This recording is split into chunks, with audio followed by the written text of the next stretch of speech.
Online classes में आप सभी लोगों का एक बार फिर से स्वागत करते हैं। चलिए कंटिन्यू कर रहे हैं हम आज की क्लास को। ज़रा ध्यान दीजिएगा, हम यहाँ पर जो एक्ट पढ़ रहे हैं, नेशनल इन्वेस्टिगेशन एजेंसी एक्ट 2008, राष्ट्रीय अन्वेषण अभिकरण अधिनियम 2008। चैप्टर 3 तक हम ऑलरेडी पढ़ चुके हैं। चैप्टर 4 हम यहाँ से आज डिस्कस कर रहे हैं और कोशिश करेंगे कि आज ही कंप्लीट हो जाए। आज हम यहाँ पे बात करेंगे विशेष न्यायालय की बात करेंगे और ये सेक्शन 11 से लेकर के 22 तक डिफाइन किए गए, इसके जो प्रोविजंस हैं वो यहाँ तक डिफाइन किए गए हैं। जो इंग्लिश मीडियम के हैं वो भी थोड़ा सा एक नज़र डाल लीजिएगा। चैप्टर 4 में हम बात करेंगे स्पेशल कोर्ट्स।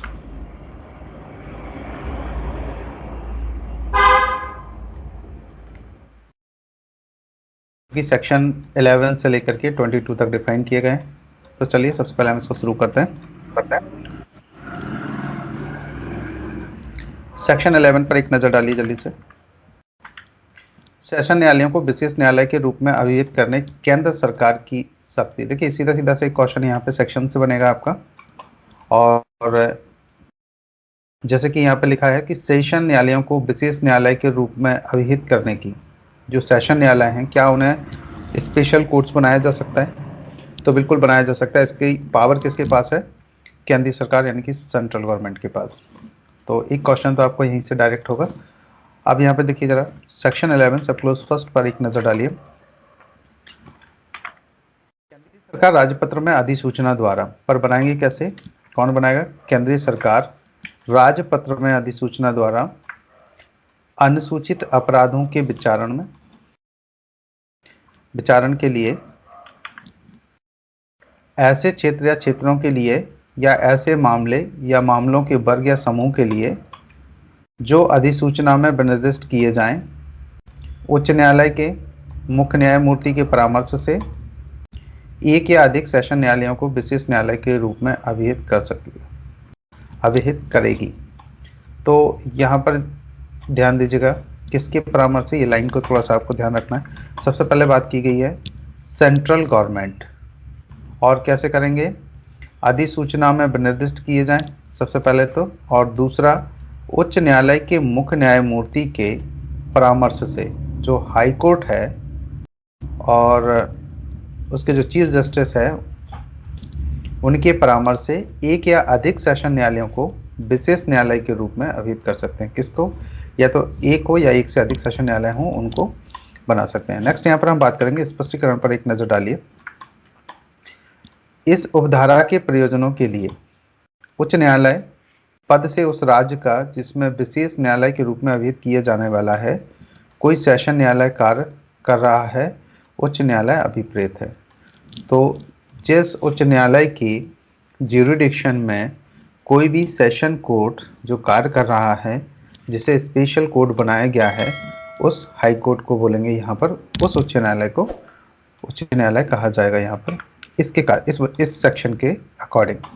कैसे? जैसे कि फॉर एग्जांपल अगर हम यहाँ पर लेते हैं, अगर कोई एमपी में यानी कि मध्य प्रदेश में कोई भी सेशन कोर्ट है, और कहीं पर भी जैसे कि एमपी में पूरा देखेंगे यहाँ पर, तो जिस हाई कोर्ट की ज्यूरिडिक्शन में कोई भी सेशन कोर्ट है वहाँ पर वो एमपी हाई कोर्ट ही माना जाएगा कि ये एमपी हाई कोर्ट की ज्यूरिडिक्शन में है, और इसी को उच्च न्यायालय कहा गया कि हाई कोर्ट की जो डेफिनेशन है वो क्या है।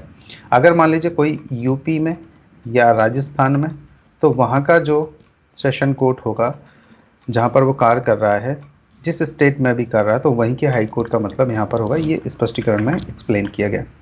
अब जरा ध्यान दीजिएगा यहाँ पर सब क्लोज नंबर 2 पर ध्यान दीजिएगा, जहाँ किसी विशेष न्यायालय की अधिकारता के बारे में कोई प्रश्न उद्भूत होता है। इसके बारे में जैसे यहाँ पर बात करते हैं कि जहाँ किसी विशेष न्यायालय की अधिकारता के बारे में कोई प्रश्न उद्भूत होता है, कोई प्रश्न उत्पन्न होता है, वहाँ वह प्रश्न केंद्रीय सरकार को निर्देशित किया जाएगा, जिसका उस विषय में विनिश्चय अंतिम होगा। देखिए जो विशेष न्यायालय होगा, जो स्पेशल कोर्ट होगा, बात कर रहे हैं कि उसकी ज्यूरिडिक्शन क्या होगा, उससे संबंधित कोई भी अगर क्वेश्चन आता है या कोई भी विवाद उत्पन्न होता है, तो इसका निर्धारण कौन करेगा? तो यहाँ कहा जा रहा है कि केंद्रीय सरकार, इस जो केंद्रीय सरकार होगी वो निर्धारित करेगी, और दूसरा उसी का जो विनिश्चय होगा वो अंतिम होगा। इतना क्लियर है गाइस? कौन सा आप सेक्शन पढ़ रहे हैं? सेक्शन 11 सब क्लोज नंबर 2। सेक्शन 11 पर थोड़ा सा ध्यान देते हैं। Power of central government designate court of session as special court. Subclause first पर एक ध्यान नजर डालिए। सब क्लोज जो फर्स्ट है यहाँ पे देखते हैं। देखिए सबसे पहले power of central government, central government की जो पावर है और किसके लिए? Designate court of session as special court. क्या सेशन कोर्ट को स्पेशल कोर्ट में कन्वर्ट कर सकते हैं? कौन कर सकता है? ये सेंट्रल गवर्नमेंट को ये पावर है। तो चलिए जरा ध्यान दीजिए, एक क्वेश्चन तो यहाँ से सीधा सीधा राइट होता है। अब हम यहाँ का सब क्लोज फर्स्ट पढ़ते हैं और इसको समझने की कोशिश करते हैं। चलिए जरा ध्यान दीजिएगा। The central government shall in consultation with the Chief Justice of High Court, किसके कंसल्टेशन से? Chief justice of high court, जैसे कि आप देख पा रहे हैं। और कौन consultation? The central government shall by notification in the official gazette, कैसे? नोटिफिकेशन ऑफिशियल गजट में प्रकाशित करके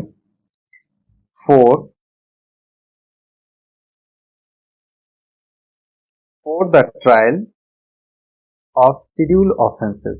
कौन से शेड्यूल ऑफेंसेस? जो शेड्यूल फर्स्ट में डिफाइन किए गए। डेजिग्नेट वन और more court of session as special court. क्या कर सकते हैं? वन और मोर कोर्ट, एक या एक से अधिक जो सेशन कोर्ट हैं उनको स्पेशल कोर्ट बनाया जा सकता है। आप जरा यहाँ पे ध्यान दीजिएगा। फॉर सच एरियाज, एरिया और एरियाज किसके लिए? जो ज्यूरिडिक्शन है वहां की, उनके लिए। सच एरिया मतलब कुछ, और बहुत सारे एरिया के लिए। और for such case or class of group, या किसी पर्टिकुलर केस के लिए, या और class or group of cases, या फिर ग्रुप ऑफ केसेस हो उनके लिए भी। As may be specified in the notification, कैसे? जैसा स्पेसिफाइड किया गया हो नोटिफिकेशन में पर्पस से। अब एक्सप्लेनेशन पर एक नजर डालिए प्लीज, ध्यान दीजिए। For the purpose of this subsection the expression high court, high court का मतलब क्या है यहाँ पर? Means the high court of the state in which the court of session to be designated as special court is functioning. जो session court था और जो स्पेशल कोर्ट के रूप में जो फंक्शन कर रहा है, जो चल रहा है, वहां उसी जगह का ये हाई कोर्ट माना जाएगा। तो देखिए जरा यहाँ पे ध्यान दीजिए। जैसे फॉर एग्जांपल हम यहाँ समझते हैं कि मध्य प्रदेश यानी कि एमपी का कोई भी सेशन कोर्ट जो स्पेशल कोर्ट बनाया गया है, तो वहां का जो हाई कोर्ट होगा वो एमपी हाई कोर्ट की बात करें। अगर ये यूपी में हो तो यूपी हाई कोर्ट की यहाँ पे बात करें। अगला जरा यहाँ पे ध्यान दीजिएगा। सब close 2 where any question arises as to the jurisdiction of any special court, जहां पर कोई भी ऐसा क्वेश्चन अराइज होता है, उत्पन्न होता है, किसके संबंध में? ज्यूरिडिक्शन के संबंध में। It shall be referred to the central government, तो किसको रेफर किया जाएगा? सेंट्रल गवर्नमेंट को। whose decision in the matter shall be final, जो कि सेंट्रल गवर्नमेंट का जो डिसीजन होगा वो फाइनल होगा। देखिए कहा जा रहा है कि शंकाओं को दूर करने के लिए उपबंध किया जाता है। अगर कोई भी शंकाएं आती तो उनके लिए क्या है व्यवस्था? उपधारा 1 में निर्दिष्ट सेशन न्यायालय के या सेशन न्यायाधीश द्वारा उस सेवा में, जब वो जॉब कर रहे हैं और जो सेवा में है जिससे वह संबंधित हैं, उसे लागू होने वाले नियमों के अधीन अधिवक्ता की आयु प्राप्त कर लेना उसके विशेष न्यायालय के न्यायाधीश के रूप में बने रहने को प्रभावित नहीं करेगा।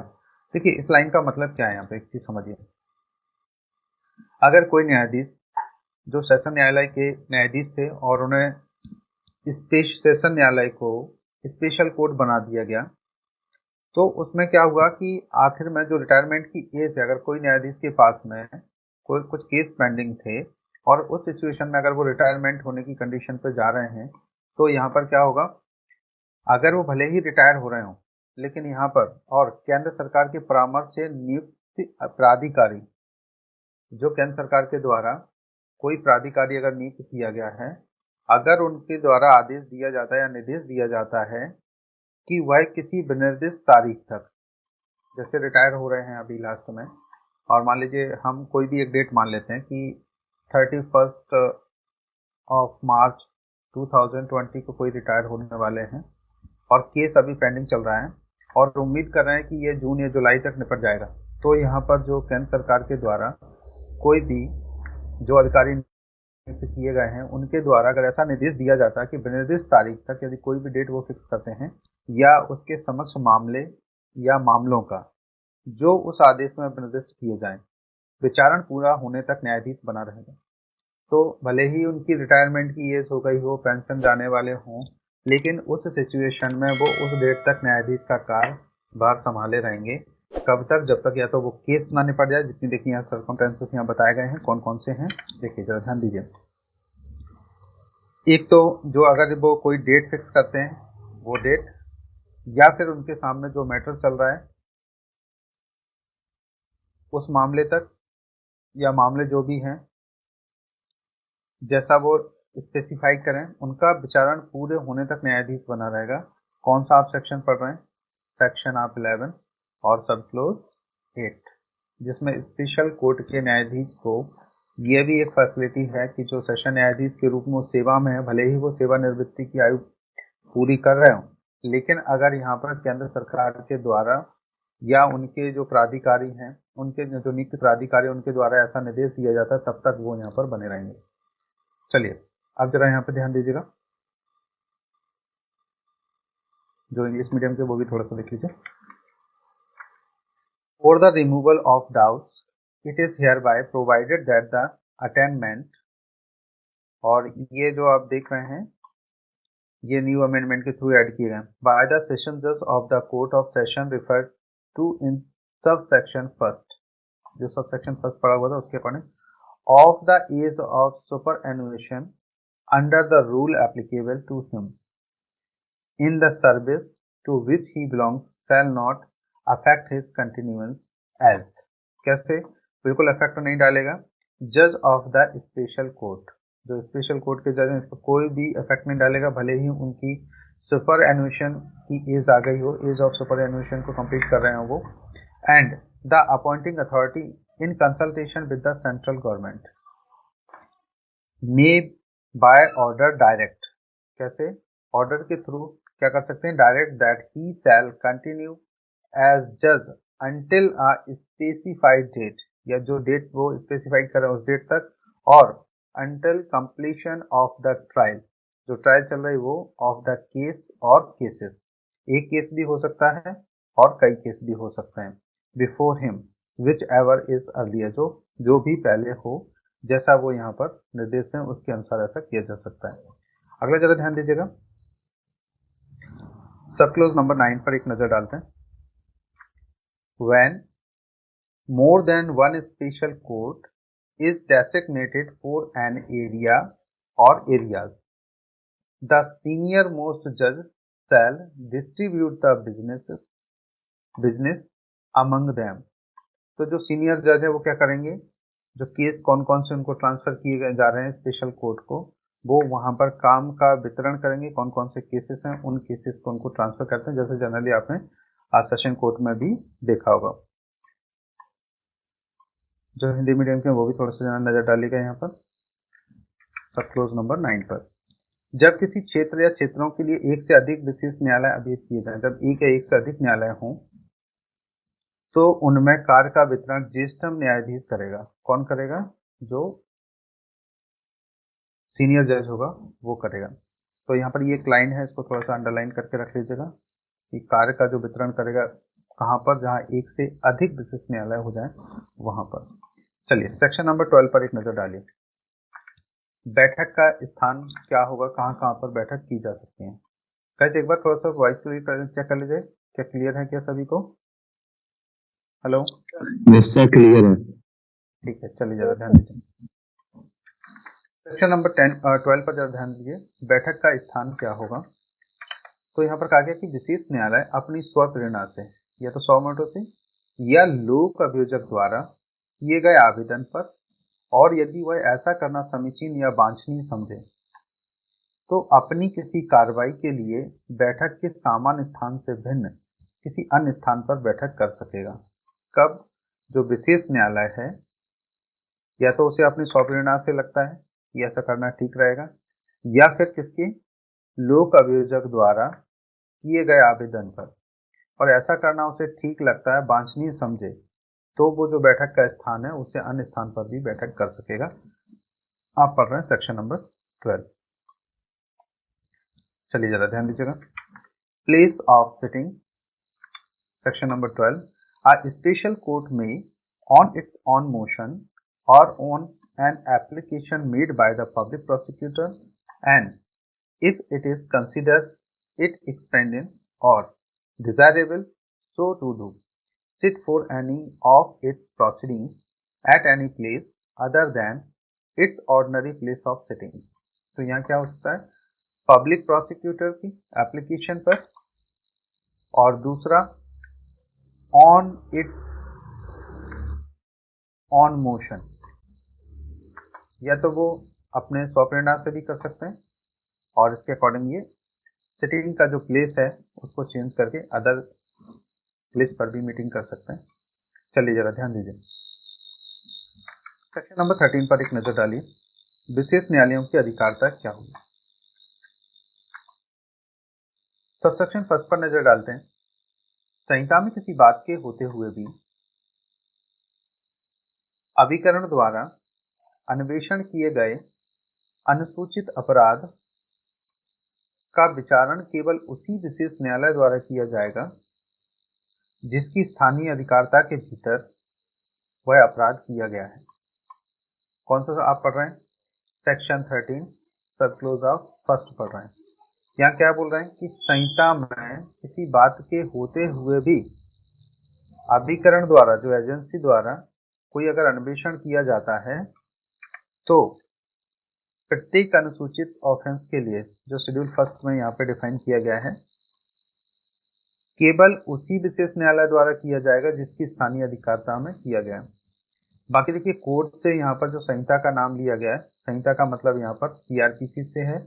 सीआरपीसी में अगर क्रिमिनल केसेस की हम बात करें तो केसेस को वहाँ पर भी लगाया जा सकता है जहाँ पर कॉज ऑफ एक्शन हुआ हो, या फिर पार्टीज में से कोई भी किसी का रेजिडेंस हो, या कोई भी बिजनेस कर रहा हो, या अपने प्रॉफिट के लिए वहाँ कार्य कर रहा हो, उनमें से कहीं पर भी केस लगाया जा सकता है सीआरपीसी के अकॉर्डिंग। लेकिन यहाँ पर अगर हम नेशनल इन्वेस्टिगेशन एजेंसी एक्ट के अकॉर्डिंग की बात करते हैं, तो यहाँ सेक्शन 13 में यही प्रोविजन किया गया, सेक्शन 13 का सब क्लोज फर्स्ट में, कि विशेष न्यायालय की अधिकारिता जहाँ पर है, अगर वहाँ पर ऑफेंस हुआ है तो वही कोर्ट करेगा जिसकी अधिकारिता में ऐसा ऑफेंस कमिट हुआ है या कॉज ऑफ एक्शन अराइज हुआ है। यहाँ सब क्लोज नंबर 2 पर नजर डालिए। सेक्शन 13 आप पढ़ रहे हैं, 13 का सब क्लोज नंबर 2 पे जरा देखते हैं। यदि किसी राज्य में विद्यमान स्थिति की आवश्यकताओं को ध्यान में रखते हुए नंबर का ऋजु, निष्पक्ष या त्वरित विचारण संभव नहीं है, तब खा में शांति भंग हुए बिना या अभियुक्त साक्षियों, लोक अभियोजक या विशेष न्यायालय के न्यायाधीश या इनमें से किसी की सुरक्षा को गंभीर खतरे में डाले बिना विचारण व्यवहार नहीं है। गा, वह अन्यथा न्याय के हित में नहीं है। तब क्या कर सकते हैं? यहाँ पर देखिए, जरा ध्यान दीजिए। तो उच्चतम न्यायालय किसी विशेष न्यायालय के समक्ष लंबित किसी मामले को उसी राज्य में या किसी अन्य राज्य में किसी अन्य विशेष न्यायालय को अंतरित कर सकेगा। कौन ट्रांसफर कर सकता है यहाँ पर? उच्चतम न्यायालय। ध्यान दीजिएगा, सुप्रीम कोर्ट की बात कर रहे हैं। फिर देखिए, और उच्च न्यायालय उस राज्य में स्थित किसी विशेष न्यायालय के समक्ष लंबित किसी मामले को उसी राज्य के भीतर किसी अन्य विशेष न्यायालय को अंतरित कर सकेगा। तो यहाँ पर देखिए, एक तो सुप्रीम कोर्ट को ज्यूरिडिक्शन दी गई है, और दूसरी ज्यूरिडिक्शन किसके पास है? हाई कोर्ट के पास। तो देखिए, यहाँ पर सुप्रीम कोर्ट क्या कर सकते हैं? अगर मैटर, पहले इसको यहाँ से समझिए एक बार। आप 13 पढ़ रहे थे, और इसमें सब क्लोज फर्स्ट में आपने क्या पढ़ा कि जहाँ पर कॉज ऑफ एक्शन हुआ है, जिस स्पेशल कोर्ट की ज्यूरिडिक्शन में, वही कोर्ट वहाँ पर ट्राई करेगा। अब जरा यहाँ पे ध्यान दीजिए, सब क्लोज नंबर 2 पर एक नज़र डालते हैं। यदि किसी राज्य में विद्यमान स्थिति की आवश्यकताओं को ध्यान में रखते हुए जिस स्टेट में ऑफेंस हुआ है कोई भी और जिसको नेशनल इन्वेस्टिगेशन एजेंसी को अन्वेषण करना है, उसकी ट्रायल करना है, तो उसके लिए किन कंडीशनों में एक स्टेट से दूसरे स्टेट में भी ट्रांसफर किया जा सकता है या उसी स्टेट में ट्रांसफर किया जा सकता है। तो जरा ध्यान दीजिए, का नंबर में आपने पढ़ा रिज्यू, निष्पक्ष या त्वरित विचारण संभव नहीं है। फिर शांति भंग हो सकती है या अभियुक्त साक्षियों, लोक अभियोजक या विशेष न्यायालय के न्यायाधीश या इनमें से किसी की सुरक्षा को जब गंभीर खतरा उत्पन्न हो जाए, ऐसा कुछ, या फिर अन्यथा न्याय के हित में नहीं है। तो यहाँ पर का 3 पॉइंट दिए गए सब क्लोज नंबर 2 में। अब इनके अकॉर्डिंग क्या कर सकते हैं, सुप्रीम कोर्ट को ये पावर है कि सुप्रीम कोर्ट चाहें तो क्या कर सकते हैं, विशेष न्यायालय के समक्ष जो भी लंबित ऐसा मामला जहाँ पर ऐसी परिस्थितियाँ उत्पन्न हो सकती हैं जो का में विद्यमान की गई थी यहाँ पर, तो मामले को या तो उसी राज्य में कहाँ ट्रांसफर कर सकते हैं, या तो उसी स्टेट में, या फिर किसी अन्य स्टेट में किसी अन्य विशेष न्यायालय को ट्रांसफर कर सकेगा। कौन कर सकेगा, सुप्रीम कोर्ट। अब यहाँ पर बात की गई, वहीं अगर हाई कोर्ट चाहे उस राज्य में स्थित किसी विशेष न्यायालय के समक्ष लंबित किसी मामले को उसी राज्य के भीतर किसी अन्य विशेष न्यायालय को अंतरित कर सकेगा। तो देखिए यहाँ पर 2 क्वेश्चन अराइज हुए। फर्स्ट तो हो गया यहाँ सुप्रीम कोर्ट से रिलेटेड और सेकंड हो गया यहाँ पर हाई कोर्ट से रिलेटेड। हाई कोर्ट उसी स्टेट में ट्रांसफर कर सकता है, अदर स्टेट में नहीं करेगा। और सुप्रीम कोर्ट क्या कर सकता है, एक स्टेट से दूसरे स्टेट को मैटर ट्रांसफर कर सकता है। और कौन से मैटर ट्रांसफर कर सकता है, जो स्पेशल कोर्ट में लंबित हो, की विशेष न्यायालय में लंबित हो। क्लियर है इतना। चलो सब क्लोज नंबर 3 पर एक नजर डालिए। यथा स्थिति उच्चतम न्यायालय या उच्च न्यायालय इस धारा के अधीन कार्यवाही या तो केंद्रीय सरकार के या हितवत किसी पक्षकार के आवेदन पर कर सकेगा। तो जरा ध्यान दीजिएगा क्या कहा गया, यथा स्थिति उच्चतम न्यायालय यानी कि सुप्रीम कोर्ट या हाई कोर्ट इस धारा के अधीन कार्यवाही या तो केंद्रीय सरकार के या हितवत किसी पक्षकार के आवेदन पर कर सकेगा। तो देखिए यहाँ पर क्या कह रहे हैं कि देखिए सुप्रीम कोर्ट हो या हाई कोर्ट हो, इस धारा के अधीन जो कार्रवाई या केंद्रीय सरकार के या हितवत किसी पक्षकार के आवेदन पर कर सकता है। यहाँ पर देखिए 2 पॉइंट्स दिए गए हैं कि इसमें या तो केंद्रीय सरकार आवेदन करे या फिर कोई पक्षकार कोई आवेदन करे, इन दोनों ही सिचुएशन में ये कर सकें। और ऐसा कोई आवेदन समावेदन के माध्यम से किया जाएगा, यानी कि मोशन से भी किया जा सकता है, जो उस दशा के सिवाय जब तक आवेदक भारत का महान्यायवादी है, शपथ पत्र या प्रतिज्ञान द्वारा समर्थित होगा। तो देखिए यहाँ पे इसको एक बार फिर से मैं रिपीट कर रहा हूँ। यथा स्थिति उच्चतम न्यायालय सुप्रीम कोर्ट या फिर उच्च न्यायालय हाई कोर्ट इस धारा के अधीन कार्यवाही या तो केंद्रीय सरकार के या हितवत किसी पक्षकार के आवेदन पर। देखिए 2 लोग यहाँ पर आवेदन कर सकते हैं, कौन कौन, या तो केंद्र सरकार या जो उसमें हितवत पक्षकार हैं उनके आवेदन पर कर सकेगा। अब कहा गया कि और ऐसा कोई आवेदन समावेदन के माध्यम से किया जाएगा। मोशन पिटीशन जो होती है उसके अकॉर्डिंग हो सकता है, जो उस दशा के सिवाय जब आवेदक भारत का महान्यायवादी है या शपथ पत्र या प्रतिज्ञान द्वारा समर्थित होगा। अगर देखिए भारत का जैसे महान्यायवादी है तो वो डायरेक्ट समावेदन की आवश्यकता नहीं, डायरेक्ट भी वो कर सकते हैं ऐसा। सब लोग सेक्शन नंबर 14 पर एक नजर डालिए। चलिए पहले इसको हिंदी इंग्लिश में भी देख लेते हैं, फिर आगे हम सेक्शन 14 की तरफ चलते हैं। गाइस इतना क्लियर है क्या आप लोगों को? Hello, yes sir.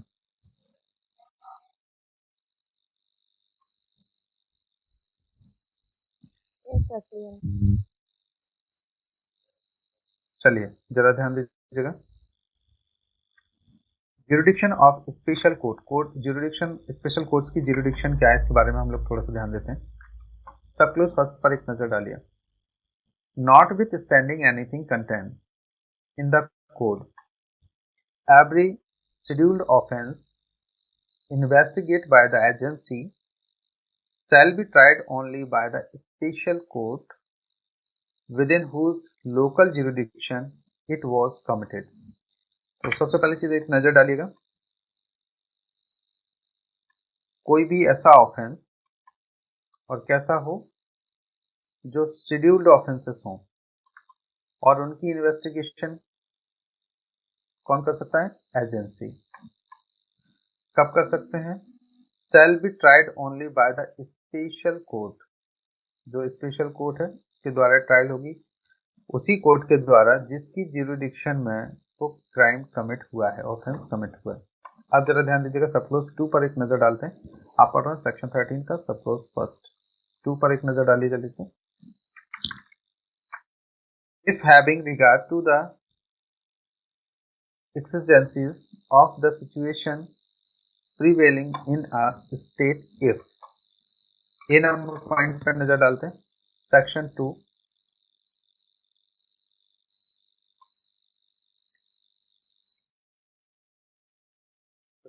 जरा ध्यान दीजिएगा, सेक्शन 13 सबक्लोज 2 और 2 का हम लोग पढ़ रहे हैं ए। ये अब देखिएगा, it is not possible to have a fair, impartial और स्पीडी ट्रायल। अगर ऐसा पॉसिबल नहीं है कि फेयर ट्रायल हो जाए या फिर इम्पार्शियल हो जाए या फिर स्पीडी ट्रायल हो। बी में जरा ध्यान दीजिएगा, it is not possible to have the trial without occasioning the breach of peace or grave risk to the safety of the accused, the witnesses, the public prosecutors, or a judge of the special court, or any of them. Sorry. और 3 number point पर नजर डालिएगा, it is not otherwise in the interest of justice. इन तीनों situation के according the supreme court में transfer any case pending before a special court. तो supreme court क्या कर सकता है? यहाँ पर मैटर को ट्रांसफर कर सकता है, किसी भी केस को ट्रांसफर कर सकता है। और कहाँ पर? जो स्पेशल कोर्ट के पास पेंडिंग है। कहाँ कहाँ भेज सकते हैं? To any other special court within the state, किसी ऐसे स्पेशल कोर्ट के पास जो उसी स्टेट में हो, और in any other state and the high court में transfer any case pending before a special court. अब जरा यहाँ पे थोड़ा सा ज्यादा ध्यान दीजिएगा, सुप्रीम कोर्ट को जो ज्यूरिडिक्शन थी वो क्या क्या थी? एक स्पेशल कोर्ट से दूसरे स्पेशल कोर्ट सेम स्टेट में और अदर स्टेट में भी जा सकते हैं। अब यहाँ से द हाई कोर्ट में transfer any case pending before a special court, और हाई कोर्ट कहाँ पर ट्रांसफर कर सकता है? Situated in that state to any other special court within the state, उसी स्टेट में जहां पर वो स्पेशल कोर्ट था उसी के दूसरे कोर्ट में ट्रांसफर किया जा सकता है हाई कोर्ट के द्वारा। अगला जरा ध्यान दीजिएगा, यहाँ पे सब क्लोज नंबर 3 पर एक नजर डालते हैं। सेक्शन 13 आप पढ़ रहे हैं और सब क्लोज नंबर 3। तो देखिए जरा ध्यान दीजिए, द सुप्रीम कोर्ट ऑफ और the high court as the case may be may act under this section either on the application of the central government, किस किस के एप्लीकेशन पर? the central government or a party interested, and any such application shall be made by motion। तो application कैसे दे सकते हैं? Bye motion के द्वारा। देखिए, दो लोगों के, या तो सेंट्रल गवर्नमेंट करें या इंटरेस्टेड पार्टी, दो लोगों के एप्लीकेशन पर किया जा सकता है, विच शैल accept when the applicant is the Attorney General for India, the supported by an affidavit or affirmation। तो यहाँ पर देखिए, except when the applicant is the Attorney of General, अगर Attorney of General से क्या होना चाहिए? देखिए जरा ध्यान दीजिएगा, be supported by an affidavit or affirmation, इसको छोड़कर। सेक्शन 14 पर एक नजर डालिए, power of special courts with respect to other offences. जो अदर ऑफेंसेस हैं, क्या उनके लिए भी स्पेशल कोर्ट को कोई पावर है? तो देखिए जरा ध्यान दीजिएगा,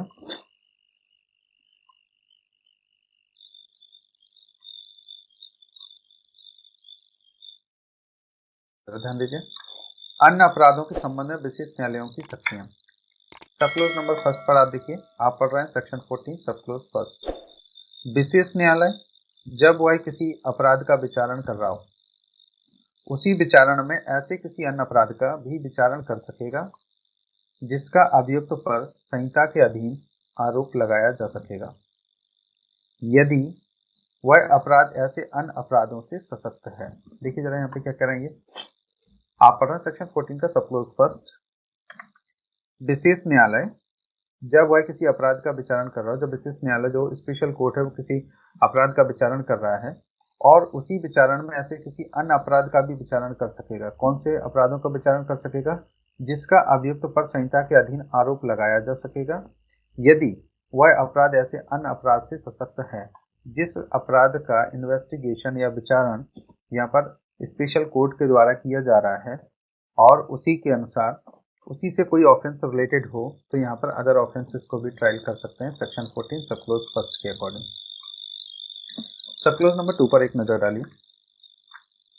यदि किसी अपराध के इस अधिनियम के अधीन किसी विचारण के अनुक्रम में, फिर से रिपीट कर रहा हूँ, ध्यान दीजिएगा, यदि किसी अपराध के इस अधिनियम के अधीन किसी विचारण के अनुक्रम में यह पाया जाता है कि अभियुक्त व्यक्ति ने इस अधिनियम के अधीन या किसी अन्य विधि के अधीन, या तो इस अधिनियम के अधीन या किसी अन्य विधि के अधीन कोई अन्य अपराध किया है, तो विशेष न्यायालय ऐसे व्यक्ति को ऐसे अन्य अपराध के लिए दोषी सिद्ध ठहरा सकेगा और यथास्थिति इस अधिनियम द्वारा या ऐसी अन्य विधि के अधीन प्राधिकृत कोई भी दंडादेश पारित कर सकेगा या दंड अधिनिर्णित कर सकेगा। तो देखिए ये सिंपल सेक्शन है और जिसमें कि आप पढ़ रहे हैं, देखो जरा एक बार सेक्शन नजर डालते हैं इसको सब क्लोज 2 पर।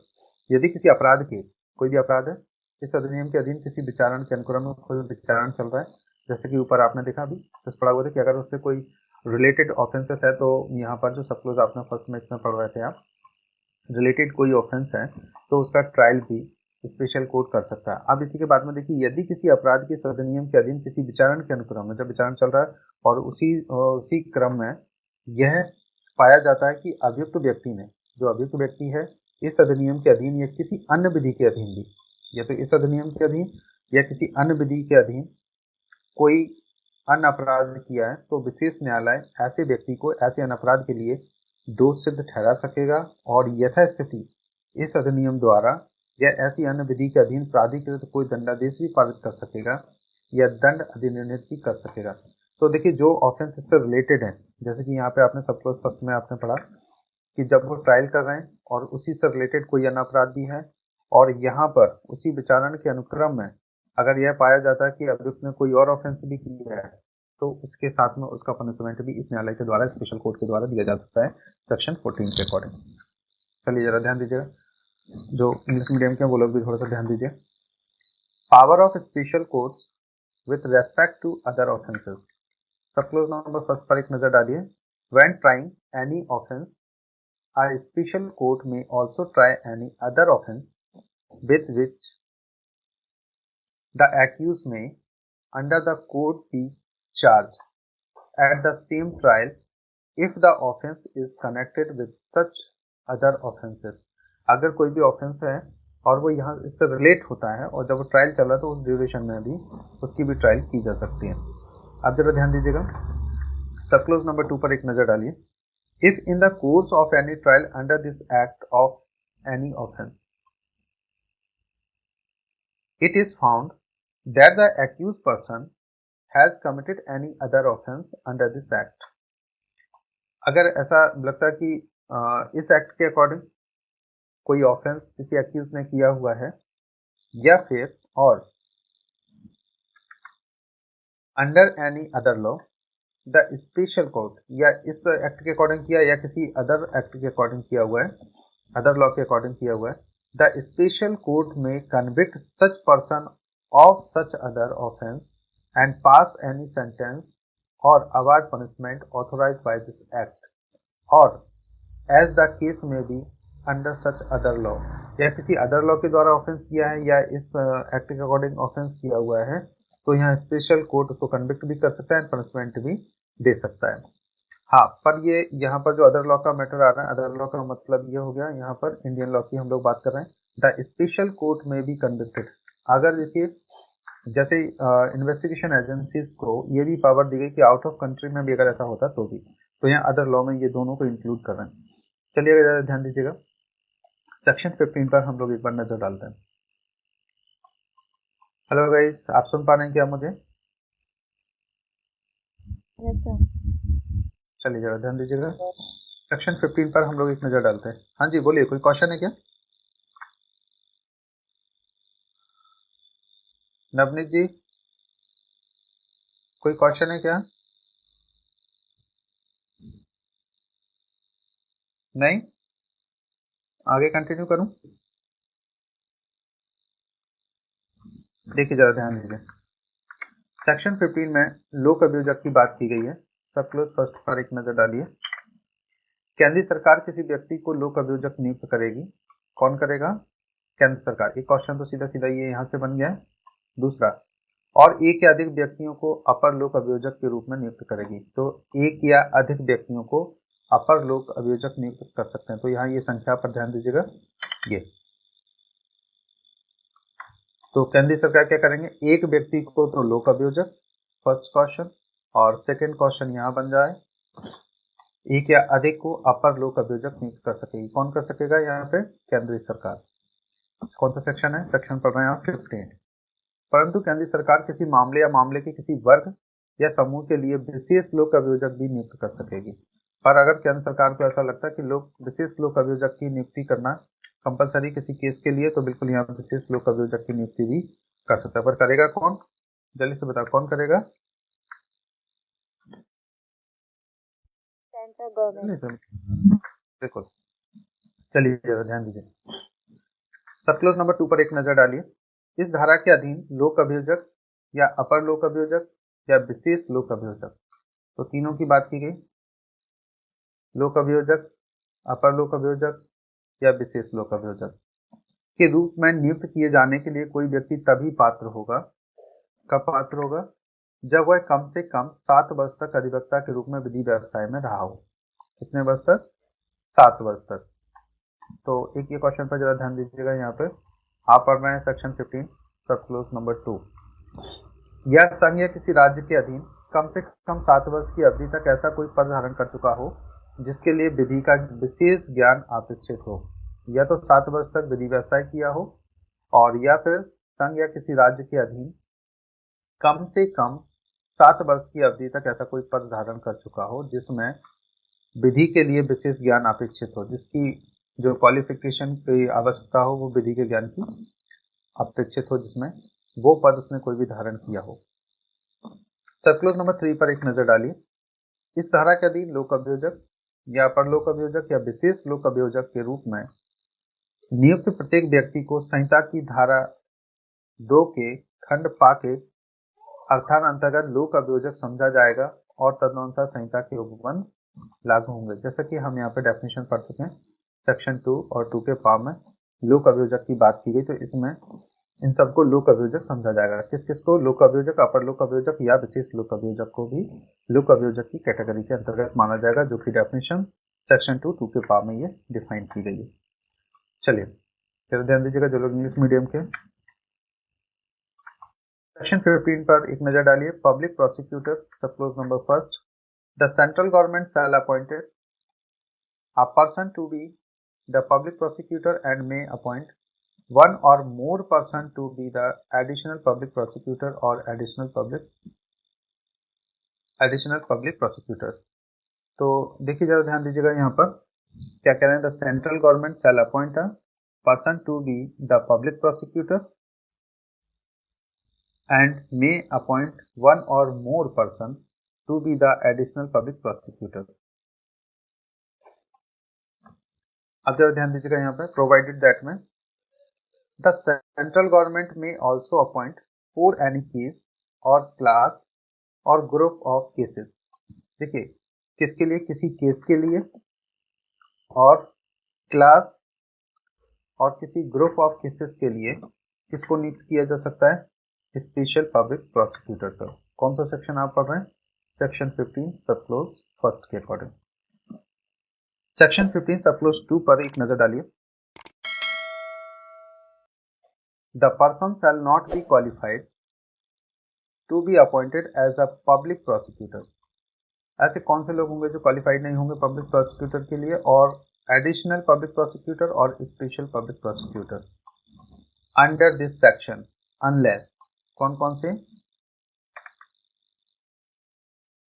he has been in practice as an advocate for not less than 7 years। जिन लोगों की प्रैक्टिस 7 साल से कम है वो लोग एलिजिबल नहीं होंगे, जिन लोगों की 7 ईयर्स कंप्लीट हो गई है वो लोग एलिजिबल होंगे। और दूसरे कौन एलिजिबल होंगे, और has held any post for a period of not less than 7 years, जिन लोगों ने 7 वर्ष से अधिक की क्या किया हो, अंडर द यूनियन और state requiring special knowledge of law, या तो कोई पोस्ट उन्होंने होल्ड की हो जो कि 7 ईयर्स तक हो और जिसमें स्पेशल नॉलेज ऑफ लॉ की रिक्वायरमेंट हो। सब क्लोज नंबर 3 पर एक नजर डालिए। Every person appointed as a public prosecutor और एन एडिशनल पब्लिक प्रोसिक्यूटर और a special public prosecutor under this section shall be deemed to be a public prosecutor within the meaning of clause U of the section 2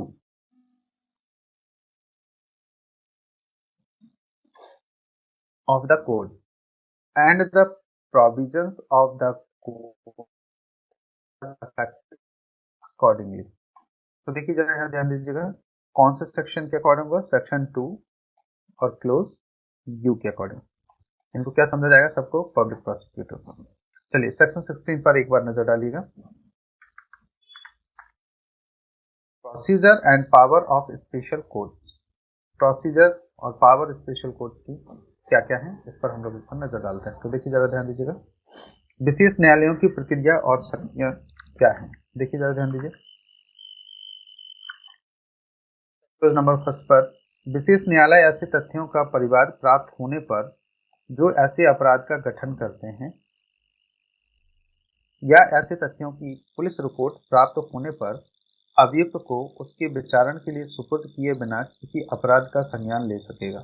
तो देखिए जरा यहाँ पे ध्यान दीजिए जो विशेष न्यायालय हैं उनके पास पावर्स क्या है। कहा गया कि देखिए विशेष न्यायालय ऐसे तथ्यों का परिवाद प्राप्त होने पर, तो जो परिवाद का मतलब आप समझते हैं जो सीआरपीसी के सेक्शन में दी गई है, पता कौन से सेक्शन में दी गई है, पता है किसी को? हाँ 200 सेक्शन 200 में तो बताया। हाँ जी, तो सेक्शन 200 के अकॉर्डिंग जो परिवाद किया जाता है, प्राइवेट कंप्लेंट जो दर्ज की जाती है हाँ किसी विशेष न्यायालय के अकॉर्डिंग, जो विशेष न्यायालय है ना, ऐसे तथ्यों का परिवाद प्राप्त होने पर जो ऐसे अपराध का गठन करते हैं या ऐसे तथ्यों की पुलिस रिपोर्ट प्राप्त होने पर अभियुक्त को उसके विचारण के लिए सुपुर्द किए बिना, तो कहा जाए देखिए जो अपराध गठित करते हैं कोई प्राइवेट कंप्लेंट मिली है उनको ये परिवाद मिला हुआ जो भी, और ऐसे तथ्यों की पुलिस रिपोर्ट प्राप्त होने पर अभियुक्त को किसी अपराध का संज्ञान ले सकेंगे। ध्यान दीजिएगा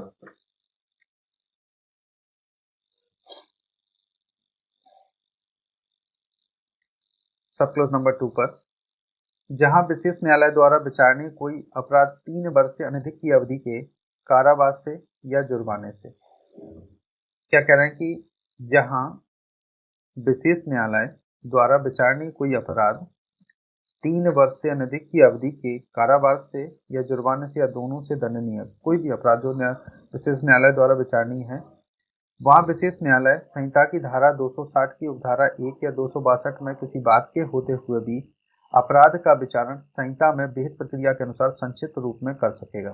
कैसे कर सकेगा? समरी ट्रायल के अनुसार। और संहिता की धारा 263 से धारा 265 तक के उपबंध जहां तक हो सके ऐसे विचारण को लागू होने। तो ये समरी ट्रायल के जो प्रोविजन है वो इसमें कौन से इसमें एप्लीकेबल होंगे, तो देखिए एक नजर डालिए जरा यहाँ पे क्या कह रहे हैं कि कोई अपराध 3 वर्ष से अनधिक की अवधि का हो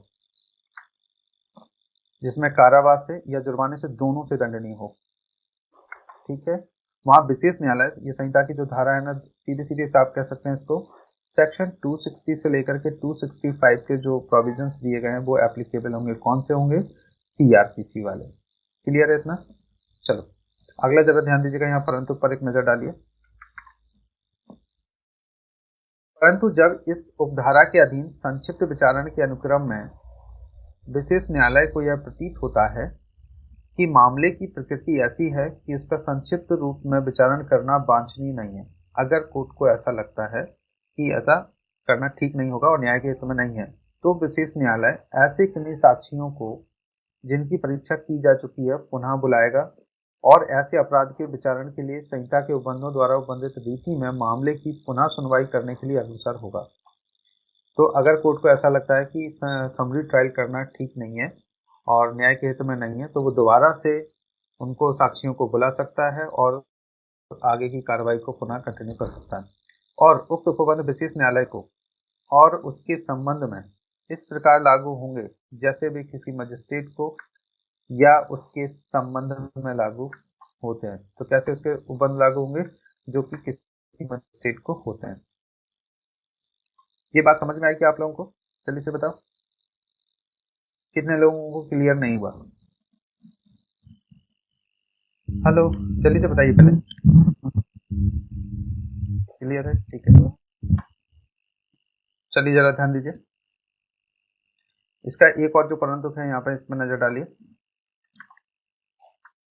परंतु यह और कि इस धारा के अधीन किसी संक्षिप्त विचारण में किसी दोष सिद्धि के मामले में विशेष न्यायालय के लिए 1 वर्ष से अनधिक की अवधि के कारावास या ऐसे जुर्माने का जो 5 लाख रुपए तक का हो सकेगा दंडादेश पारित करना विधिपूर्ण होगा। तो देखिए यहाँ पे ज्यादा ध्यान दीजिए, ये स्पेशल एक मैटर बता दिया है यहाँ पर कि परंतु यह और कि इस धारा के अधीन किसी संक्षिप्त विचारण में, जो समरी ट्रायल है, किसी दोष सिद्ध के मामले में विशेष न्यायालय के लिए 1 वर्ष से अनधिक की अवधि के कारावास, कितने तक की? 1 वर्ष से अधिक का कारावास दे सकते हैं या ऐसे जुर्माने का जो 5 लाख रुपए तक का हो सकेगा दंडादेश पारित करना विधिपूर्ण होगा। पर समरी ट्रायल में क्या होता है, जनरली सीआरपीसी के अकॉर्डिंग आप देखेंगे, इस एक्ट के अकॉर्डिंग तो है, पर वहां पर इतना पनिशमेंट नहीं दिया जा सकता। समरी ट्रायल अगर कोई व्यक्ति करवाता है अर्जेंट में तो पनिशमेंट इतना नहीं होगा, लेकिन यहाँ पर 1 वर्ष से अधिक के कारावास में हो सकता है और जुर्माना इतना जो 5 लाख तक का हो सकेगा दंडादेश पारित कर सकता है। चलिए नेक्स्ट जरा ध्यान दीजिएगा। सब क्लोज नंबर 3 पर एक नजर डालिए। इस अधिनियम के अन्य उपबंधों के अधीन रहते हुए विशेष न्यायालय को किसी अपराध के विचारण के प्रयोजन के लिए, जो विशेष न्यायालय है, और अपराध के विचारण के प्रयोजन के लिए सेशन न्यायालय की सभी शक्तियां होंगी। जो स्पेशल कोर्ट है उसको सेशन कोर्ट की सभी पावर्स होंगी और वह जहां तक हो सके ऐसे अपराध का विचारण सेशन न्यायालय के समक्ष विचारण के लिए संहिता में विहित प्रक्रिया के अनुसार इस प्रकार करेगा मानो वह सेशन न्यायालय हो। तो वो कार्य भी कैसे करेगा? जैसे कि सेशन न्यायालय के अकॉर्डिंग होता है। आप जरा ध्यान दीजिएगा, यहाँ पे सब क्लोज नंबर 4 पर एक नजर डालते हैं। इस अधिनियम के अन्य उपबंधों के अधीन रहते हुए, ये जो अधिनियम के अन्य उपबंधों के अधीन रहते हुए धारा 13 की उपधारा 2 के अधीन विशेष न्यायालय को अंतर्गत प्रत्येक मामले इस प्रकार कार्रवाई की जाएगी मानो ऐसा मामला संहिता की धारा 406 के अधीन उस विशेष न्यायालय को अंतरित किया गया हो। तो देखिए यहाँ पर जो मैटर ट्रांसफर का था सेक्शन 13 का सब क्लोज 2 के अकॉर्डिंग, तो बिल्कुल यहाँ पर जिस कोर्ट को भी ट्रांसफर किया गया है वो ऐसे समझा जाएगा जैसे उसी कोर्ट को ट्रांसफर किया गया है और उसके अकॉर्डिंग ही उसको रजिस्टर्ड किया गया, तो ऐसे उसको वो ट्रीट कर सकता है और वैसे 406 की प्रोसेस उसको अपना सकता है। सब क्लोज नंबर 5 पर एक नजर डालिए। संहिता में किसी बात के होते हुए भी किंतु संहिता की धारा 299 के उपबंधों के अधीन रहते हुए विशेष न्यायालय यदि वह ठीक समझे और उसके द्वारा लेखबद्ध किए जाने वाले कारणों से अभियुक्त या उसके प्लीडर की अनुपस्थिति में विचारण की कार्रवाई कर सकेगा। तो देखिए यहाँ पे जरा ध्यान दीजिए, संहिता में किसी बात के होते हुए भी किंतु संहिता की धारा 299 के उपबंधों के अधीन रहते हुए विशेष न्यायालय, जो स्पेशल कोर्ट है, यदि वह ठीक समझे और उसके द्वारा लेखबद्ध किए जाने वाले जो कारण है वो कारण को लिखेगा कि किस कारण से अभियुक्त या उसके प्लीडर की अनुपस्थिति में, अभियुक्त भी नहीं है, उसका एडवोकेट भी नहीं है, तो विचारण की कार्रवाई कर सकेगा और प्रति परीक्षा के लिए साक्षी को पुनः बुलाने के लिए अभियुक्त के अधिकार के अधीन रहते हुए किसी साक्षी का साक्ष्य अभिलिखित कर सकेगा। अगर यहाँ पर अभियुक्त नहीं है या उसका एडवोकेट भी नहीं है और कोई साक्षी अगर उसको पुनः बुलाया गया है तो उसके जो साक्ष्य वो एविडेंस जो दे रहा है उनको लिखवा सकेगा और उनको अभिलिखित करके केस को आगे बढ़ा सकेगा, यानी कि केस की सुनवाई भी कर सकता है। सेक्शन 17 पर एक नजर डालिए, जरा ध्यान दीजिएगा सेक्शन 17 को। साक्षियों की संरक्षा पर एक नजर डालते हैं सेक्शन 17 पर।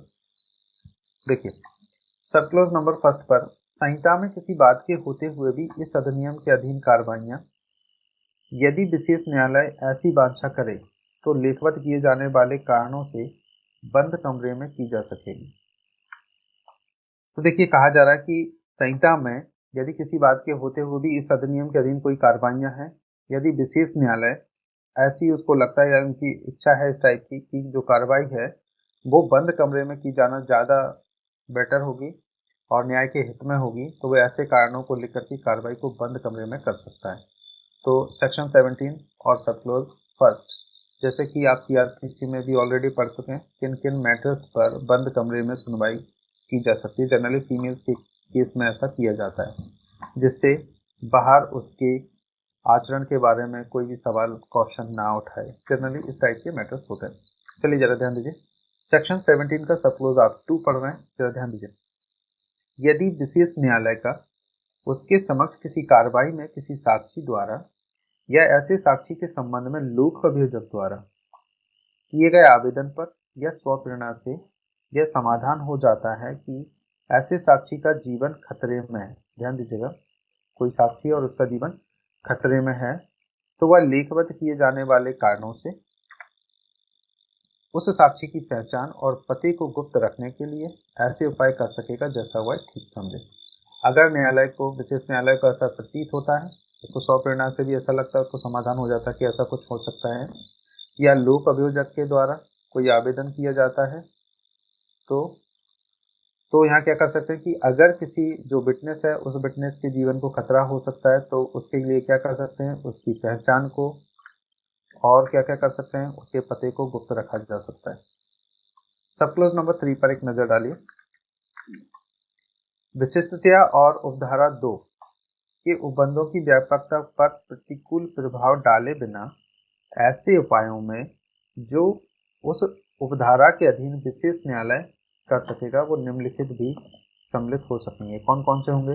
जो उपधारा आपने 2 पढ़ी है इसमें क्या था, किसी साक्षी का अगर जीवन खतरे में है तो उसकी पहचान को गुप्त रखा जा सकता है। कौन सा सेक्शन पढ़ रहे थे आप? सेक्शन 17 और सब क्लोज नंबर 2। अब उसके अकॉर्डिंग कहा गया कि ये को भी इसमें इंक्लूड किया जा सकता है जो सब क्लोज नंबर 3 में दिए गए हैं। तो देखिए कौन कौन से हैं। विशेष न्यायालय द्वारा विनिश्चित किए जाने वाले किसी स्थान पर कार्रवाइयां करना।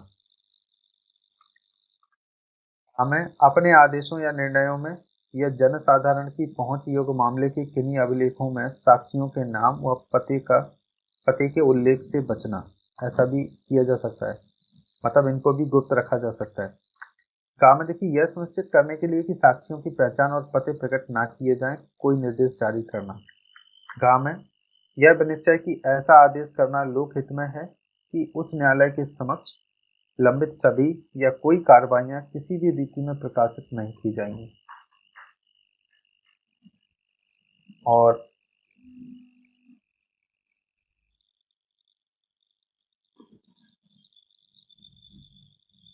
क्लोज नंबर 4 पर एक नजर डालिए। कोई व्यक्ति जो उपधारा 3 के अधीन जारी किए गए किसी विनिश्चय या निर्देश का उल्लंघन करेगा, किसमें? उपधारा 3 में, जो प्रकाशित करना और ये सारी चीजों को, ऐसी अवधि के कारावास से जो 3 वर्ष तक की हो सकेंगी और जुर्माने से जो 1000 रुपये तक का हो सकेगा दंडनीय होगा। इसको थोड़ा सा VIP भी कर सकते हैं आप और चाहो तो पनिशमेंट को भी लिख सकते हैं ये। तो कितना, अगर जो ऊपर लिखा गया था सब क्लोज नंबर 3 में जो ये आपने पढ़े हुए कि इनको अगर कोई व्यक्ति इनको डिस्क्लोज कर देता है तो उसको कितना पनिशमेंट मिलेगा। कार्रवाइयों के स्थान से संबंधित साक्षियों के नाम पते को और साक्षियों की पहचान पते प्रकट न किए जाएं, ऐसा कोई आदेश भी जारी कर सकता है। और प्रकाशन के लिए कि जजमेंट क्या हुआ, जनरली आपने देखा है हार्ड बाउंड में भी आ जाते हैं, लेकिन अगर इनकी कार्रवाइयों के लिए ऐसा करना ठीक लग रहा है, किसी के जीवन को खतरा है, तो ऐसा कोर्ट कर सकता है, इनको रोक सकता है। अगर कोई व्यक्ति ऐसा करता है तो उसको पनिशमेंट कितना मिल सकता है, 3 वर्ष तक का पनिशमेंट हो सकेगा और जुर्माने से भी, और जुर्माना कितना होगा, 1000 रुपये तक हो सकेगा। पर इसमें पनिशमेंट चलो ठीक है 1000 रुपये तक का, ये ध्यान रखिएगा बस। सेक्शन 18 पर एक नजर डालिए जल्दी से। अभियोजन के लिए मंजूरी। इस अधिनियम द्वारा प्रदत्त शक्तियों के प्रयोग में की गई या की जाने के लिए तात्पर्य किसी बात की बाबत अभिकरण के किसी सदस्य या उसकी ओर से कार्य करने वाले किसी व्यक्ति के विरुद्ध कोई भी अभियोजन, वाद या अन्य विधिक कार्यवाही किसी न्यायालय में केंद्रीय सरकार की पूर्व मंजूरी के सिवाय संस्कृत नहीं की जाएगी। इसका मैटर समझ में आया। अगर कोई भी व्यक्ति जो एजेंसी का कोई भी अधिकारी है और या किसी भी सदस्य के प्रति कोई भी केस रजिस्टर्ड नहीं करेगा जब तक कि केंद्र सरकार इसके लिए अपनी पूर्व मंजूरी ना दे दे। मैटर क्लियर है, समझ में आया ये सेक्शन 18। सेक्शन 19 पर एक नजर डालिए। विशेष न्यायालय द्वारा विचारण की अग्रता। जरा ध्यान दीजिए, विशेष न्यायालय द्वारा किसी अपराध का इस अधिनियम के अधीन विचारण सभी कार्य दिवसों पर दिन प्रतिदिन के आधार पर किया जाएगा और किसी अन्य न्यायालय में जो विशेष न्यायालय नहीं है अभियुक्त के विरुद्ध किसी अन्य मामले के विचारण पर उसकी अग्रता होगी तथा उसे ऐसे अन्य मामले के विचारण पर अधिमानता देकर पूरा किया जाएगा और तदनुसार ऐसे अन्य मामले का विचारण यदि आवश्यक हो अस्थगित रहेगा। देखिए जरा ध्यान दीजिए क्या कह रहे हैं, विशेष न्यायालय द्वारा विचारण की अग्रता होना। मैं फिर से रिपीट कर रहा हूँ, जरा ध्यान दीजिएगा। विशेष न्यायालय द्वारा किसी अपराध का इस नियम के अधीन विचारण सभी कार्य दिवसों पर, जितने भी कार्य दिवस हैं उन पर दिन प्रतिदिन के आधार पर किया जाएगा।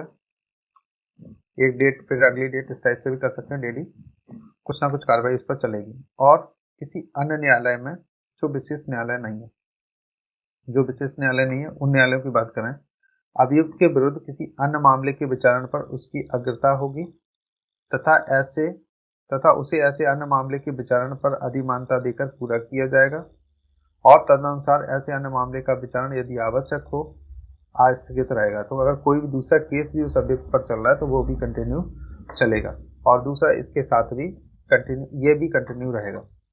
अगले जरा ध्यान दीजिएगा, सेक्शन 20 पर एक नजर डालते हैं। की बात की हुई है अग्रता। मैडम आवाज आपकी बहुत स्लो आ रही है, थोड़ा सा जोर से क्वेश्चन पूछे प्लीज। सर इसमें अग्रता और अधिमानता की बात की हुई है। हाँ तो इसमें मैंने जहाँ तक इसका हाँ बताइए, आप बताइए क्या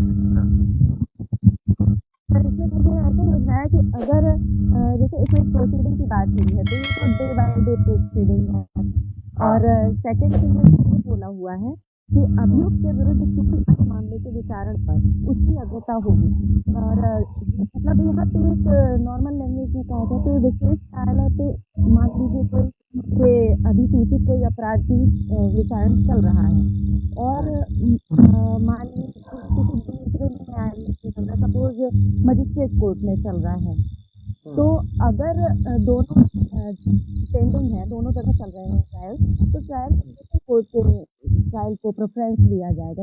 मेरे ख्याल से तो ये है। हाँ, प्रेफरेंस तो इसको मिलेगा ना सबसे पहले, लेकिन उसको भी कंटिन्यू रखा जाएगा। आज इसका मतलब है कि उसको सस्पेंड वो नहीं किया जाएगा कि उसको स्टॉप कर दिया जाए, कार्रवाई तो चलेगी लेकिन प्रेफरेंस इसको मिलेगा। सर ये अस्थगित का मतलब है स्टॉप नहीं होगा, ये इससे नहीं होगा नहीं इसका मतलब देखिए वो प्रोसीजर नहीं। केस को स्टॉप नहीं करेंगे। हाँ प्रेफरेंस ट्रायल इसको रहेगा जो इसके द्वारा स्पेशल कोर्ट के द्वारा किया जा रहा है, लेकिन उसको स्थगित नहीं किया जाएगा। वहाँ अगर जैसे हाजिर नहीं हो पा रहा तो ये ऐसा कर सकते हैं कि हमारे पास ये है यहाँ पर अरेस्ट किया गया, तो इसको ये सेपरेट रख सकते हैं अपने पास और वहाँ पर इंफॉर्मेशन भेज जाएगी तो वो चलेगा केस, लेकिन वहाँ पर प्रेजेंस के लिए उसको थोड़ा सा बेनिफिट मिल जाएगा। क्योंकि यहाँ देखिए यहाँ सीक्रेट मैटर्स की भी ये लोग बात कर रहे हैं, जैसे यहाँ पे कहा गया कि अभियुक्त की वो पहचान और वो सारी चीजें छुपाने से संबंधित भी है। मैडम आपसे एक छोटा सा निवेदन है, आप एक काम कीजिए ना, एक बार डिस्कनेक्ट करके तो दोबारा से कनेक्ट हो जाएगी, तो उधर से जो डिस्टर्बेंस आ रहा है ना वो कम हो जाएगा। जी जी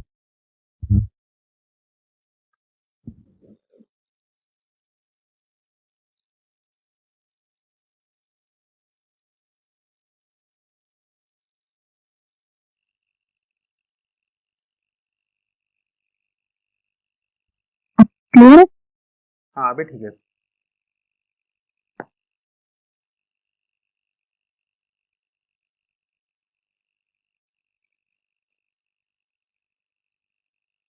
देखिए जैसे कि इसमें लिखा हुआ है, आप इसको थोड़ा सा पढ़ लीजिए, एक बार क्लियर हो जाएगा स्थिति।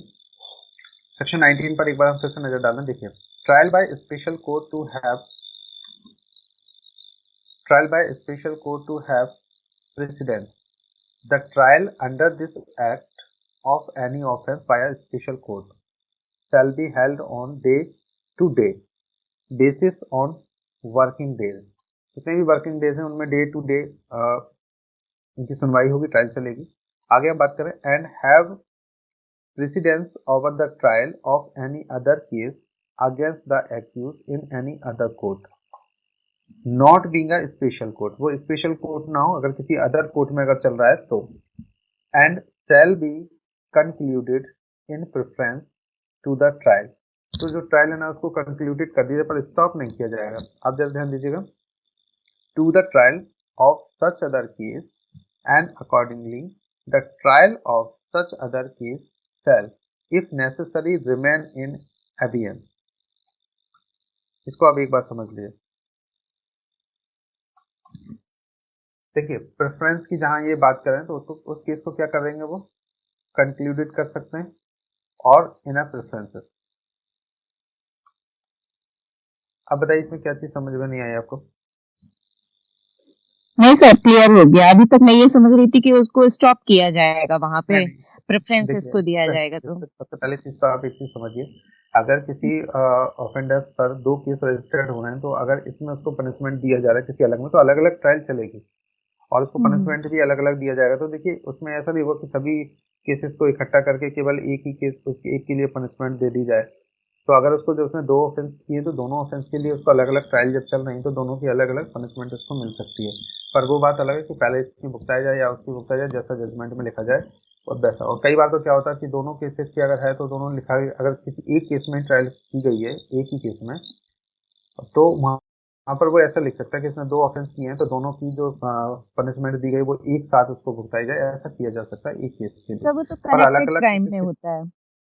हाँ वो कनेक्टेड में होगा, लेकिन अगर अलग अलग ट्रायल चल रही है तो दोनों को उसको ऐसे उन्मुक्त नहीं किया जा अलग अलग सकता कि उसको ऐसे प्रोसीडिंग छोड़ होती दिया जाए। हाँ तो प्रोसीडिंग तो होगी उसकी। चलिए जी। सेक्शन हम लोग 20 पर एक नजर डालते हैं। नियमित न्यायालयों को मामले अंतरित करने की शक्ति। जो रेगुलर कोर्ट है क्या उनको भी मैटर ट्रांसफर किया जा सकता है? तो एक बार नजर डालते हैं हम लोग, देखिए क्या कह रहे हैं यहाँ पर। जहाँ किसी अपराध का संज्ञान लेने के पश्चात विशेष न्यायालय की यह राय है कि अपराध उसके द्वारा विचारणीय नहीं है, अगर स्पेशल कोर्ट को ऐसा लगता है कि मैटर ये स्पेशल कोर्ट के द्वारा नहीं सुना जाना चाहिए तो वह इस बात के होते हुए भी कि उसकी उस अपराध का विचारण करने की अधिकारता नहीं है और ऐसे अपराध के विचारण के लिए मामले को संहिता के अधीन अधिकारता रखने वाले किसी न्यायालय को अंतरित करेगा और वह न्यायालय जिसको मामला अंतरित किया गया है अपराध के विचारण पर इस प्रकार कार्रवाई करेगा मानो अपराध का संज्ञान उसने लिया हो। बेटर समझ में आइए सेक्शन 20 में अगर केस कोई ऐसा केस है जो स्पेशल कोर्ट को हैंडओवर किया गया है लेकिन न्यायालय की राय यह है कि ये केस स्पेशल कोर्ट में ना सुन करके रेगुलर कोर्ट में सुनना चाहिए तो जिस कोर्ट को अधिकारता है वहां पर वो मैटर को ट्रांसफर करेगा और वो कोर्ट उस केस को ऐसे करेगा जैसे उसका संज्ञान उसी कोर्ट ने लिया हुआ। सेक्शन 20 था केवल ये। सेक्शन 21 पर एक नजर डालिए, अपील के बारे में यहाँ पर बात की गई। ये थोड़ा सा वीआईपी रहेगा, इसमें से एक आध क्वेश्चन जरूर अराइज होता है, जरा ध्यान दीजिएगा। सब क्लोज नंबर फर्स्ट पर एक नजर डालते हैं। संहिता में किसी बात के होते हुए भी किसी विशेष न्यायालय के किसी निर्णय, दंडादेश या आदेश से जो अंतर्वर्ती आदेश नहीं है, तथ्य और विधि दोनों के संबंध में अपील कहाँ होगी? उच्च न्यायालय को। तो यहाँ देखिए सेक्शन आप पढ़ रहे हैं 21 का सब क्लोज फर्स्ट, तो आप इसको 21 सब क्लोज फर्स्ट के अकॉर्डिंग कहा गया कि विशेष न्यायालय कि किसी निर्णय को, दंडादेश या आदेश की अपील कहाँ होगी? हाईकोर्ट को। अब यहाँ पर जरा ध्यान दीजिएगा, सब क्लोज नंबर 2 में उपधारा 1 के अधीन प्रत्येक अपील की सुनवाई उच्च न्यायालय के 2 न्यायाधीशों की न्यायपीठ द्वारा की जाएगी। कितने न्यायाधीशों के द्वारा? 2 न्यायाधीशों की न्यायपीठ के द्वारा, डबल बेंच के द्वारा। और जहां तक संभव हो अपील ग्रहण करने की तारीख से 3 मास के भीतर उसका निपटारा किया जाएगा। ये दो यहाँ पे ये इंपॉर्टेंट है, एक तो 2 न्यायाधीश वाला डबल बेंच के द्वारा, और जिस दिन अपील एक्सेप्ट की गई है उससे 3 महीने का समय। ये दोनों वीआईपी हैं, इनको जरा ध्यान रखिएगा, एडीपीओ में क्वेश्चन पूछा जा सकता है। सब क्लोज नंबर 3 पर एक नजर डालिए। यथापूर्वोक्त के सिवाय किसी विशेष न्यायालय के किसी निर्णय, दंडादेश या आदेश से जिसके अंतर्गत अंतर्वर्ती आदेश भी हैं, किसी न्यायालय में कोई अपील या पुनरीक्षण नहीं होगी। तो कहा गया देखिए यथापूर्वोक्त के सिवाय, जैसे ऊपर ये बताया गया, इनके अनुसार जैसे सब क्लोज आपने फर्स्ट और 2 में जो पढ़ा, किसी विशेष न्यायालय किसी निर्णय, दंडादेश या आदेश से जिसके अंतर्गत अंतर्वर्ती आदेश भी है, किसी न्यायालय में कोई अपील या पुनरीक्षण नहीं होगा। तो अपील और रिवीजन दोनों को रेस्ट्रिक्टेड किया गया, केवल सब क्लोज फर्स्ट और सेकंड के अकॉर्डिंग हो सकती है। फोर्थ में एक नजर डालिए, संहिता की धारा 378 की उपधारा 3 में किसी बात के होते हुए भी जमानत मंजूर करने या उससे इनकार करने के विशेष न्यायालय के आदेश के विरुद्ध अपील उच्च न्यायालय को होगी। तो अगर यह जमानत से रिलेटेड अगर कोई भी मैटर आता है और इसकी अगर अपील होगी तो कहाँ होगी? हाई कोर्ट को। सब क्लोज नंबर 5 पर एक नजर डालिए। इस धारा के अधीन प्रत्येक अपील उस निर्णय, दंडादेश या आदेश की जिसके विरुद्ध अपील की गई है तारीख से 30 दिन की अवधि के भीतर की जाएगी। तो यहाँ पर जो अपील का मैटर कि कब तक अपील की जा सकती है, तो जिस समय कोई दंडादेश दिया गया, कोई निर्णय दिया गया, उसे 30 दिन के अंदर अपील की जाएगी और 3 मंथ्स में उसको निपटा दिया जाएगा। और कौन से सुनेंगे? डबल बेंच वाले। परंतु यहाँ पर जरा ध्यान दीजिएगा, उच्च न्यायालय 30 दिन की उक्त अवधि की समाप्ति के पश्चात किसी अपील को ग्रहण कर सकेगा यदि उसका यह समाधान हो जाता कि अपीलार्थी के पास 30 दिन की अवधि के भीतर अपील न करने का पर्याप्त कारण था। अगर यहाँ पर पर्याप्त कारण की अगर हम बात करते हैं तो अगर ऐसा है कि अगर कोर्ट का यह समाधान हो जाता कि 30 दिन की जो अवधि है और उससे जो टाइम उसका लैप्स हुआ है, तो यहाँ पर पर्याप्त कारण है जिसकी वजह से नहीं हुआ है। जैसे कि आप देखते हैं ना, और दूसरे में लिमिटेशन एक्ट का वो सेक्शन 5 वाला आवेदन लगा देते हैं जिससे वो एक्सेप्ट कर ले, तो कोर्ट का अगर यहाँ भी समाधान हो जाता तो 30 दिन के बाद भी वो एक्सेप्ट कर सकते हैं।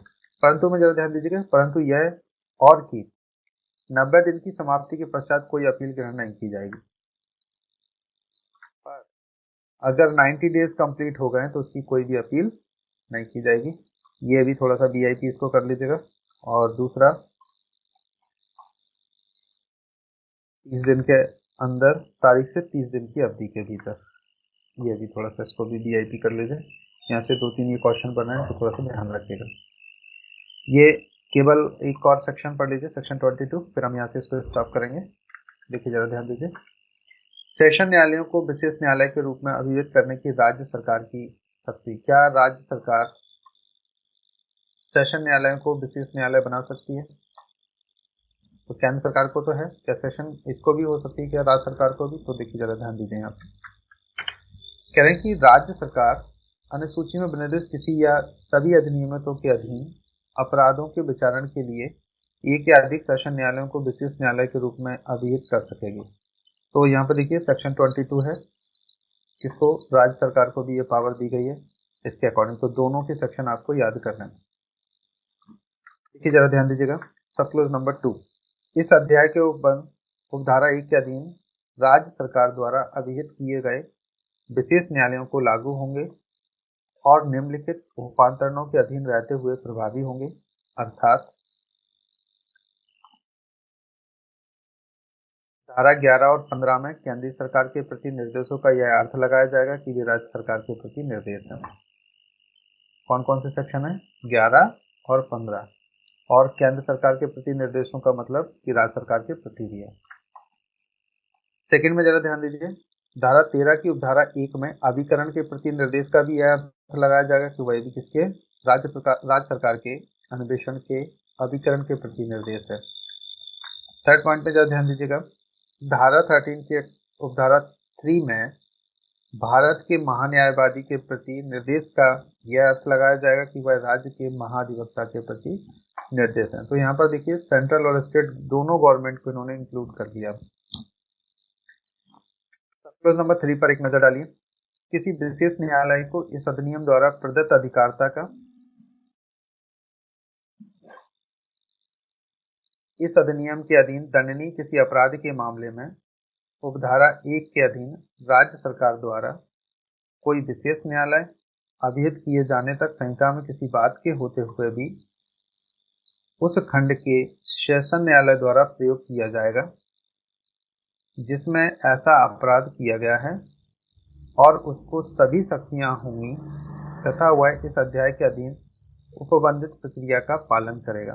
तो देखिए यहाँ पर क्या कह रहे हैं ये, तो क्लोज नंबर 3 में किसी विशेष न्यायालय को इस अधिनियम द्वारा प्रदत्त अधिकारता, कोई विशेष न्यायालय इस अधिनियम के द्वारा जो भी उसे पावर दी गई, जो भी उसे ज्यूरिडिक्शन दी गई है, और क्या कहा जा रहा है कि इस अधिनियम के अधीन दंडनीय किसी अपराध के मामले में जो उपधारा 1 के अधीन राज्य सरकार द्वारा कोई विशेष न्यायालय बनाया गया भी किया गया है, किए जाने तक संहिता में किसी बात के होते हुए भी उस खंड के सेशन न्यायालय द्वारा प्रयोग किया जाएगा जिसमें ऐसा अपराध किया गया। तो बिल्कुल वही ज्यूरिडिक्शन जैसे वहाँ कहा गया था कि जिस सेशन न्यायालय की अधिकारता में, यानी कि जो स्पेशल कोर्ट था और उस स्पेशल कोर्ट की अधिकारता में कोई ऑफेंस किया गया तो वही स्पेशल कोर्ट उसे ट्रायल करेगा। तो यहाँ पर भी क्या कह रहे हैं कि जिस सेशन न्यायालय द्वारा उस सेशन न्यायालय द्वारा प्रयोग किया जाएगा जिसमें ऐसा अपराध किया गया है और उसको सभी शक्तियां होंगी तथा वह इस अध्याय के अधीन उपबंधित प्रक्रिया का पालन करेगा जिसे राज्य सरकार ने विशेष न्यायालय बनाया हुआ है। क्लियर है क्या इतना? सब क्लोज नंबर 4 पर एक नजर डालिए।